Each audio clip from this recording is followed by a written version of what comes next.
Okay, മൂന്നാമത്തെ application പഠിക്കുകയാണ് to obtain the general form of an equation. അപ്പോൾ നിങ്ങൾക്ക് എഴുതിയെടുക്കാം.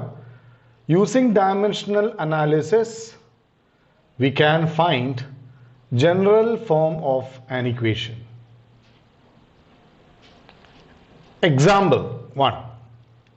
എഴുതിക്കോളൂ. To find the time period of a simple pendulum. Okay.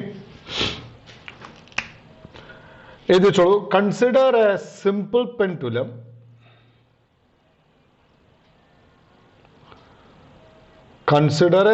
pendulum L equal to length of the pendulum, M equal to mass of the bob,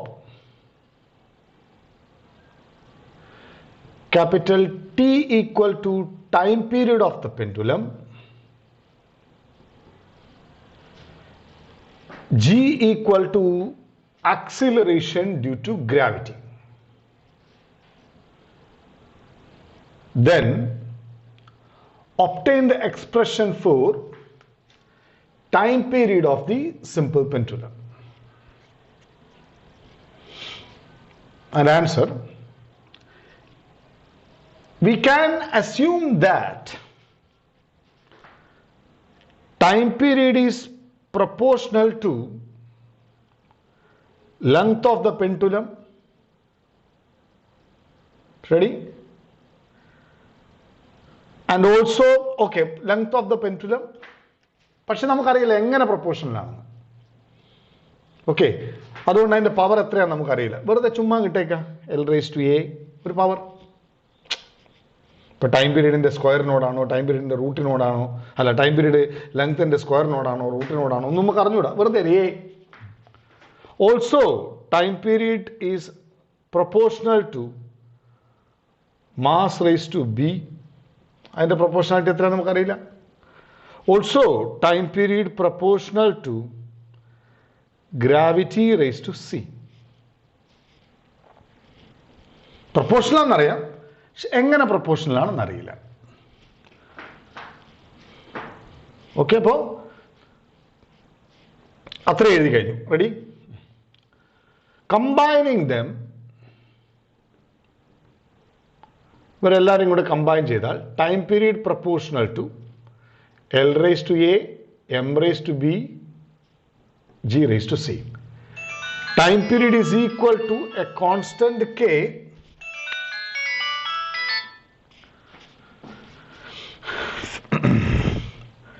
time period T is equal to constant K, L⁴A, M⁴B, G⁴C, where K is the dimensionless proportionality constant. Dimension ഇല്ലാത്ത ഒരു proportionality constant ആണ്.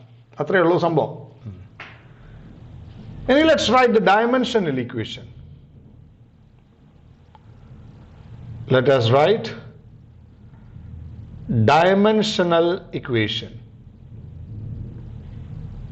സംഭവം simple ആട്ടോ, കുറച്ച് എഴുതാനുണ്ടാവുന്നു മാത്രം. എന്താ dimensional equation എന്ന് പറഞ്ഞാൽ? LHSന്റെ ഡയമെൻഷണൽ ഫോമുലയും RHSന്റെ ഡയമെൻഷണൽ ഫോമുല എഴുതുന്നതാണ് ഡയമെൻഷണൽ ഇക്വേഷൻ. ഓർമ്മയില്ലേ? അപ്പോൾ ഇതാരാ? ടൈം പീരീഡ് ആണ്. Time period M⁴0, L⁴0, T⁴1 equal to K dimensionless constant ആണ്, അവന് ഡയമെൻഷണൽ ഫോമുല ഇല്ല. L⁴A, പിന്നെ ആരൊക്കെയാണ്? M⁴B,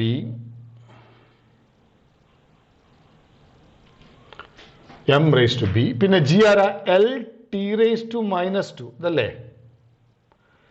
L⁻B, M⁻B, പിന്നെ ആരാ? G ആരാ? L⁻², all⁻C. So simple. ഇനി ഇവനൊന്ന് എക്സ്പാൻഡ് ചെയ്തേ. M⁻0, L⁻0, T⁻1 equal to L⁻A, M⁻B, L⁻C, T⁻²C. C കൊണ്ട് വിളിച്ചു power.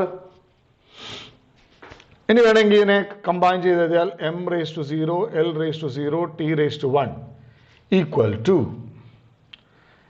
m raised to b ശരി l raised to a ഉണ്ട് l raised to c ഉണ്ട് l raised to a plus c ഇനി t raised to minus 2c ശരി ഇതെന്താ വിളിച്ചേ dimensional equation. This is dimensional equation.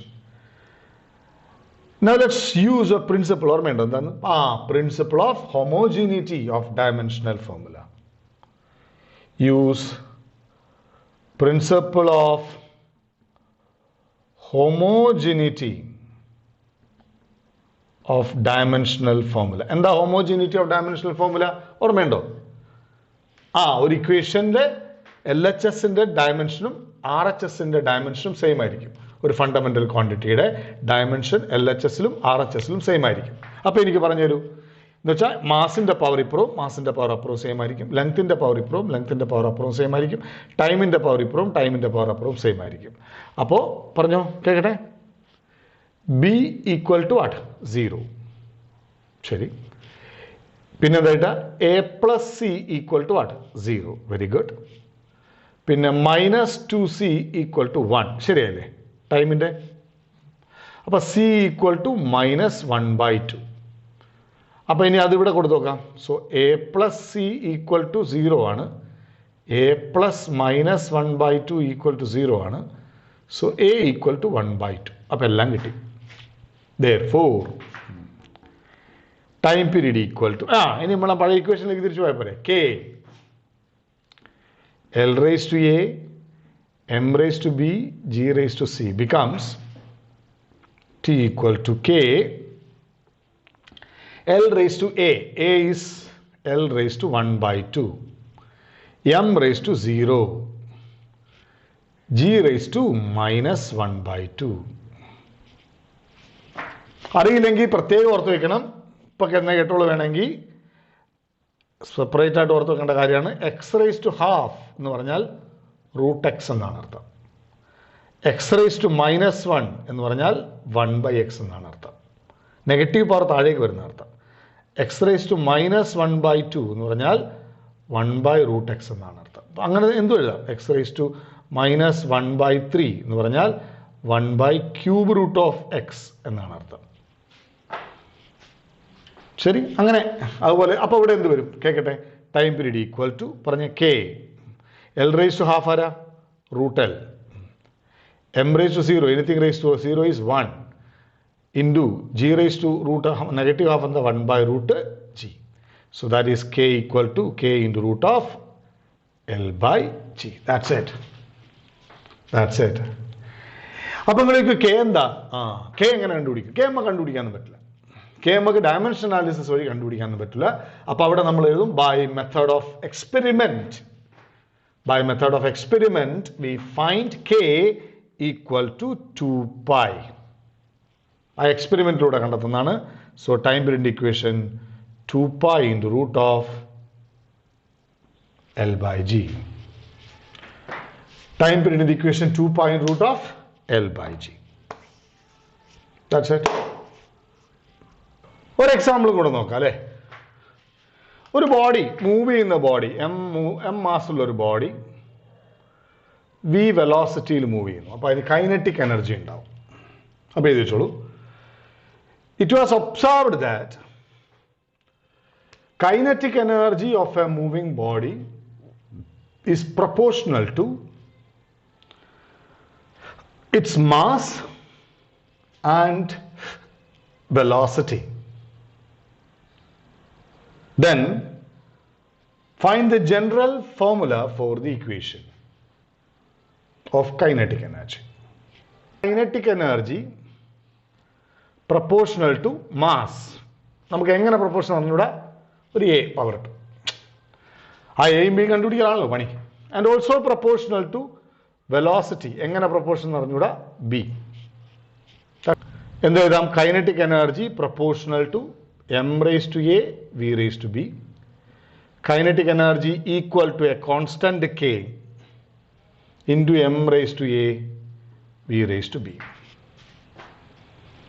ഇത് ചെറിയ K,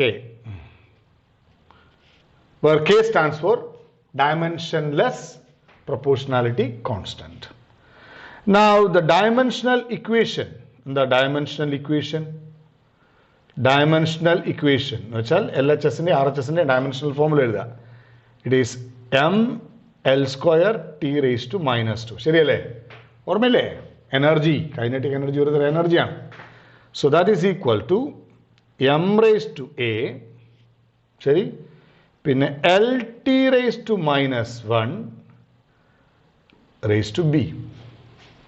That's all. LT⁻⁻⁴ ഇങ്ങനെ പ്രൊപ്പോർഷണാലിറ്റി നമുക്ക് മനസ്സിലായി. So mL²T⁻² equal to m⁻⁴ L⁻b T⁻⁻b. Now you can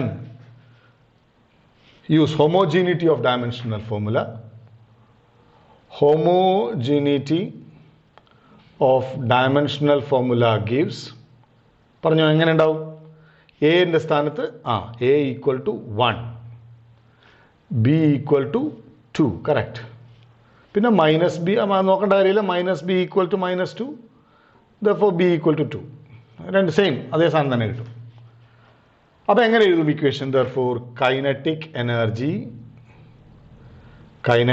energy equal to k m⁻⁴ v⁻b will become k m⁻⁴ v².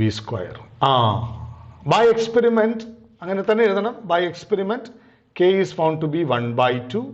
So kinetic energy is equal to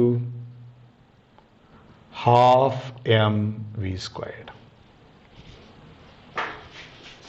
ഇത്രയേ ഉള്ളൂ സംഭവം.